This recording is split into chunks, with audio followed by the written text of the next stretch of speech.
Hi, welcome to Classic Car Cave.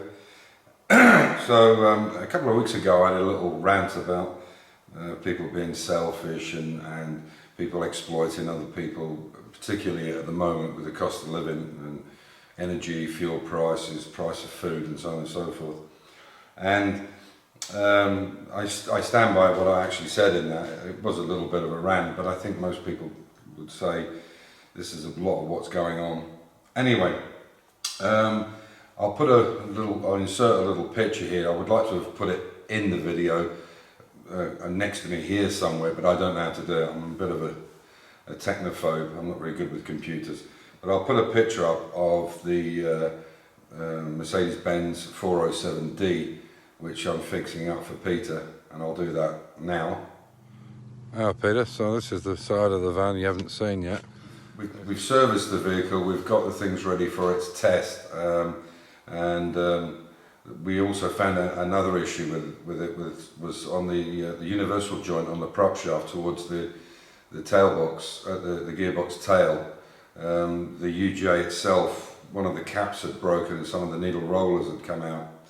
So I went to Mercedes, my local Mercedes here, got the part number, and this is the actual universal joint here.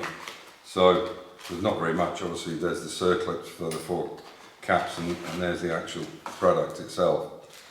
So I went to Mercedes, I got the part number, showed them what it was, and the guy behind the counter said to me, for this, he showed me a drawing, and he said that's €310.47, and I said that's not possible. I'm not buying the whole prop shaft, I'm just buying this little universal joint. And he said, no, it's €310.47. I said, I cannot believe that that's correct. So I got the part number for him. I walked down the road to a company called Burner and bought the same thing off the part number for €30.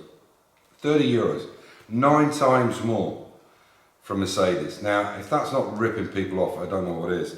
And in fact, we've just had our Mercedes serviced, a B service, and all the fluids changed right enough. And we had a new tyre put on it. It's got special kind of sports tyres on it. So we had a new tyre put on it. And it came to just under €2,000 for a service. Unbelievable. But there you go. So there you go. This is something that people should look at if they can. Try and cross-reference it with something else.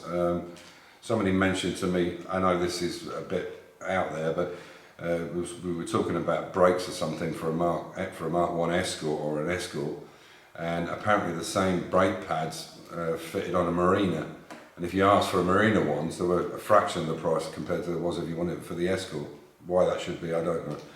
But so in this video, there's not much cars. As you can see, I've got my E-Type behind me. I've just been out in it this morning, and I need to do a few things to it, but it won't be in this video.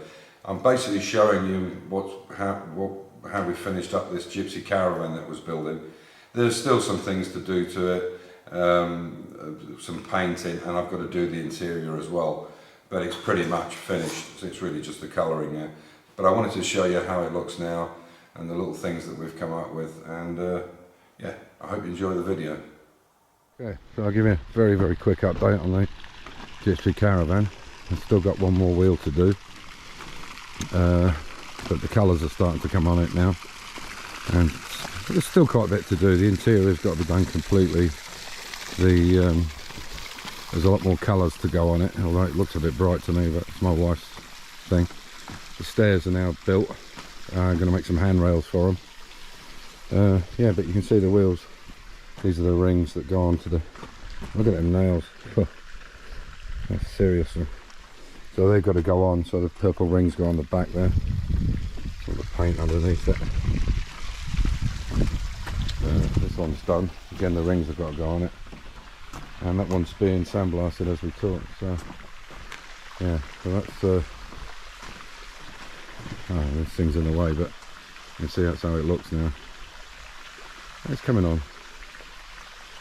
Definitely get, it looks better. 3 wheels on my wagon, I suppose the song should be. But yeah, that's how it looks a bit better that way. So that end piece there is going to be done, and I've got some aluminium angle iron, very thin, and I'm going to put it through my shrinker and make it bend over there. Maybe I'll show the shrinker being used. The aluminium, you've got to be very careful. It's such a light material. You don't need to stand on the shrinker pedal too hard because you'll damage it. So as you can see, we've added a little bit more colour to it. Still not finished yet. It's going to be some weeks. I won't work on it while Amir and Refka's away. They left yesterday and they're away for a couple of weeks, but you can see there's some more colours gone on it. I've made 2 aluminium hoops for each end. You can see them here. This is one. This is the one for the back. I'll show you that.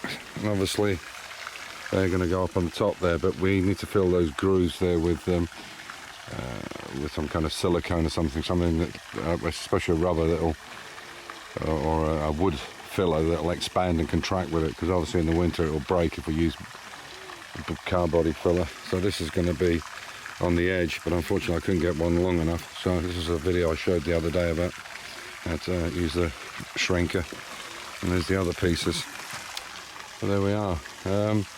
So all the wheels are on it now, as you can see, and got some vents to put in the back because it gets very hot here and we want to be able to get some air through it. So there's the wheels on it. Looking quite nice. We've put these pieces on, and my wife wants these carvings on the top here and this lilac to go across the top here as well. So that's what we'll do. And there's a few other bits and pieces. I've made some pieces for the doors. They're like an inset, or I don't know what you would call them. They're like edging, like a beading, and so they're in a picture frame. They'll go up the door on all 4 doors, so there'll be 4 of them, and same on the inside. So that's where we're at the moment. This is what I start with. This slightly thicker bar here. This is going to be the handrail, and these square bars are the uprights. So this is basically, so I've already made one, and I'll show you what that looks like, and when it's finished I'll just recreate the second handrail for the steps on the caravan. So and basically what I'm doing is putting it in this vise here and bending it to shape. This is how the caravan looks at the moment. It's still not finished up yet. I've got to do all the woodwork on the front, but this is the handrail I made. You can see it's a little bit out of shape there, but I'll square all that up and I'll make a proper nice round edge on it. But that's the basics of it. So you can see it's attached to the side, and obviously I'll do the complete opposite. You can see there that needs straightening out. That's pretty good, but that needs straightening. So I'll get all this straightened out, and then there'll be 2 handrails. And what I've done is I've recessed it into here, so that when the front goes on, you don't see it. Obviously they'll all be painted as well. So I've got to do the same thing here now, and cut this piece out. The reason this was cut out was there's a bolt there keeping the steps in place. It's a shaft that goes right the way through, all the way through there, to hold these steps in place. So I'll cut that piece out, and then I'll take this off and try it on this side and see if it fits the same way. But obviously those 90 degrees, which I have to clean up yet,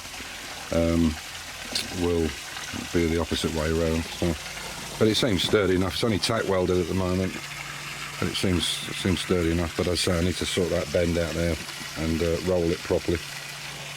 So there we go. So this is a couple of watering cans that are buggered. They're holed, and Refka's painted them up, done them all herself, and done the artwork on them. Look, with the frog on the side. There's got a flower on it, and she's done another one here with a face on it. So she's going to put some plants in it, and they're knackered, unfortunately. They're holed, and they're so thin and tinny, and we've got loads of them anyway. But how nice is that? A really nice job of them. So you can see I've made these 2 metal handrails, but I'm not very happy with this piece of steel here. It's not particularly sharp or anything, but I just don't think it's giving it the strength it needs. So what I'm going to do is I'm going to put a tubular bar on it. Not this particular size, but something like it from top to bottom, and it'll be a lot easier to grip it. So what I intend to do now is cut these off I'll cut this off and make a yoke in here for this tubular to go to the end, and I'll do it on both sides. So, just to conclude with, so I've revamped them. I've put these tubulars on instead. It's much better, the pipe. It's made them stronger. I'm still going to put some more pieces into them, but the tube is much better to hold on to. Obviously I'm going to cut them down, but my wife's coming back this week and I'll ask her where she wants them exactly. Obviously definitely have to cut them off here, otherwise the doors won't close. But exactly where I want to cut them I'm not sure yet. So yeah, but I just think they're much better. And if you look now you can see that they do actually line up much better than they did. It's obviously an optical illusion, but you can see they do actually line up. So and they're reasonably straight. They're good enough for what we need. But I definitely think the tubular is much better. So I've got to do some modifications, and I'm going to weld up a few bits, clean a few bits. I've done this one, this round end here, and obviously I haven't cut this one yet, so I'll do that. And just generally tidy it up and give it a paint. But going up and down the stairs is so much easier now with them. So there we are.